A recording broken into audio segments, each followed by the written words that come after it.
Indicateur cette tremblage, c'est un point technique sur les trappes. En fait, les trappes que j'ai pu détecter, en fait, les trappes, c'est pas forcément le marché qui fait un trap. En fait, le trap, c'est plus un mind trap. En fait, par exemple, le premier, c'est ignorance du contexte et focalisation uniquement sur les bougies. Par exemple, ici, je vais ignorer que j'ai un rejet AJP et je vais me concentrer uniquement sur les bougies vertes.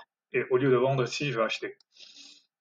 Donc, on retrouve la même chose ici où là, je vais ignorer que là, j'ai un range, parce que là, j'ai un CPI, et le CPI s'arrange, et donc je vais acheter. Le deuxième, c'est, ou voilà, ici aussi, je vais ignorer que j'ai un narratif de hausse, qui est le lendemain de CPI open sur AJP, et je vais vendre ici, au lieu de mettre un ordre à l'achat. Donc, l'autre trappe, c'est appliquer un contexte approximatif en ne retenant que les éléments que je veux. C'est ce qui se passe ici, en fait.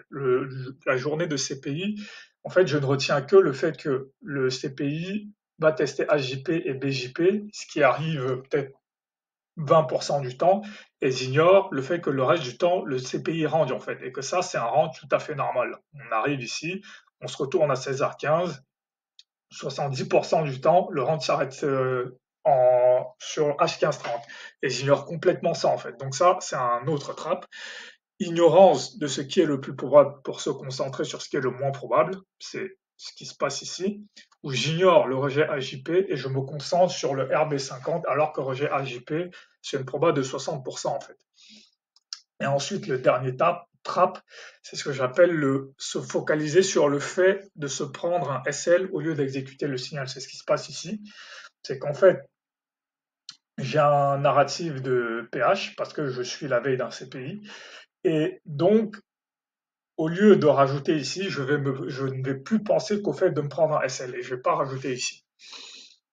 Voilà. Et donc, bon, le second point technique, c'est sur les ordres en fait. C'est ici, il faut vraiment que je commence à faire la chose suivante. Si j'ai pas de narrative de hausse, je dois par exemple ici placer un ordre sur AJP avec un RR de 2. Voilà, comme ici, voilà, ordre avec un RR de 2 sur AJP. Pareil.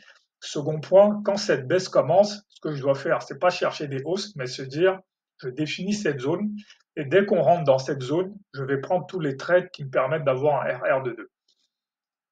Et pareil, ici en bas, je vais placer un ordre avec un RR de 1 parce que là, j'ai eu un range hausse, j'ai eu la hausse, j'ai eu la baisse.